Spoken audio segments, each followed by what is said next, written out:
Donc résolution d'équations, les équations avec des produits des quotients. Donc dans un premier temps, les équations, il n'y a que des multiplications, des produits. On fera toujours le même calcul à gauche et à droite. Donc là, on va devoir faire une division pour se débarrasser du 3. On va diviser par 3 des deux côtés. 3 que divise 3, ça donne 1. On fait 1 fois x égale 7. 1 fois x, ça donne x. On aura x égale 7. L'étape 1 fois x égale 7 n'est absolument pas obligatoire. C'est juste pour la compréhension. Donc, on divise des deux côtés par le même nombre pour se débarrasser du coefficient 3. Dans l'autre, le coefficient c'est 2,4. On va diviser des deux côtés par 2,4. Et on se retrouve à faire moins 26,4 que divise 2,4. Ça fait moins 11. Le suivant, le coefficient c'est 5. On va diviser par 5 des deux côtés. Donc on a 5 fois x sur 5 qui est égal à moins 315 sur 5. X égale moins 63. Déjà, attention, moins 4x, c'est une multiplication. Donc, on va diviser de chaque côté par moins 4. Parce que le coefficient, c'est moins 4. Donc, on se retrouve avec moins 4x sur moins 4 égale moins 19 sur moins 4. Ce qui donne donc x égale 4,75. 6x égale 43,9. On va diviser par 6 des deux côtés, puisqu'encore une fois, 6x est la multiplication de x par 6. Donc 6x sur 6 égale 43,9 sur 6.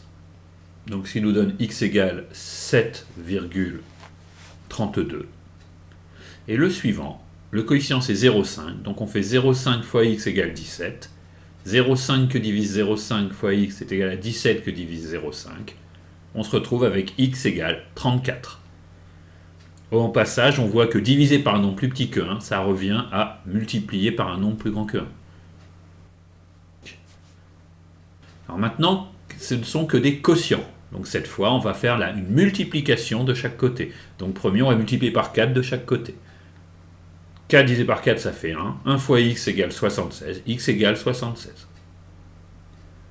De même, moins 8 fois x sur moins 8, c'est égal à moins 214 fois moins 8. Donc cela donne x égale 1712.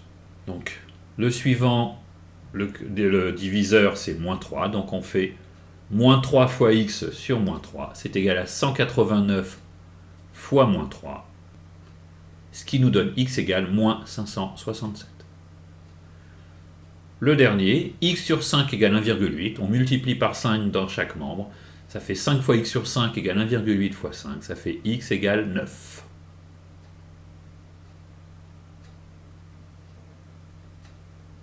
Maintenant, on va mélanger les deux. Il y a des produits et des quotients. Donc, on commence par réécrire l'équation en laissant de la place pour faire les transformations. Voilà. Donc, le 3, il multiplie. Donc, on va diviser par 3 de chaque côté. Le 2, il divise. On va multiplier par 2 de chaque côté.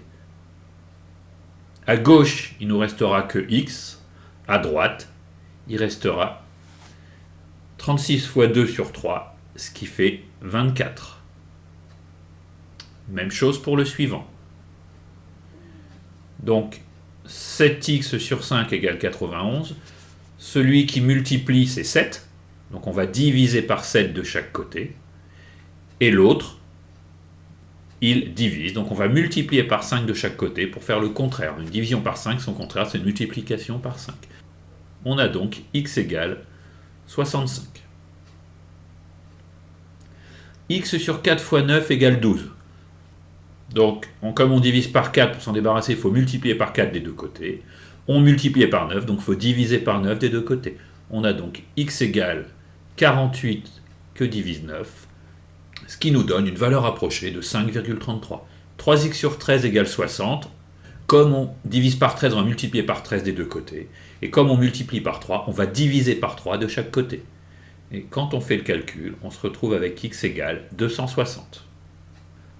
Alors, dans ces exercices-là, tout est encore une fois mêlé, et on peut même avoir des inconnus qui se retrouvent au dénominateur. Dans ce cas-là, il faut bien faire attention, normalement on doit écrire qu'elles sont différentes de 0, parce que c'est impossible. Donc cela revient au produit en croix, quand il y a deux fractions égales. Mais là, on va le traiter comme une équation. Donc 2x sur 7 égale 4 sur 84. Qu'est-ce qu'on fait? Eh bien, on multiplie par 7 de chaque côté, puisqu'on divisait par 7 auparavant, et on divise par 2 de chaque côté. Donc on se retrouve à faire x égale 28 que divise 168. 168, c'est 84 fois 2. Attention, vu qu'on veut avoir 168, il faut mettre des parenthèses au dénominateur. Si on vous tapez directement, il faut mettre des parenthèses autour de 84 fois 2. Sinon, la calculatrice va diviser par 84, mais elle va multiplier par 2 le total. Donc vous aurez un résultat trop grand. Donc on fait le calcul, et on trouve x égale 0,167.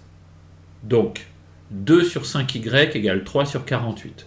Là, il va nous falloir passer le y au numérateur de droite. Donc pour ça, on va multiplier de chaque côté par y.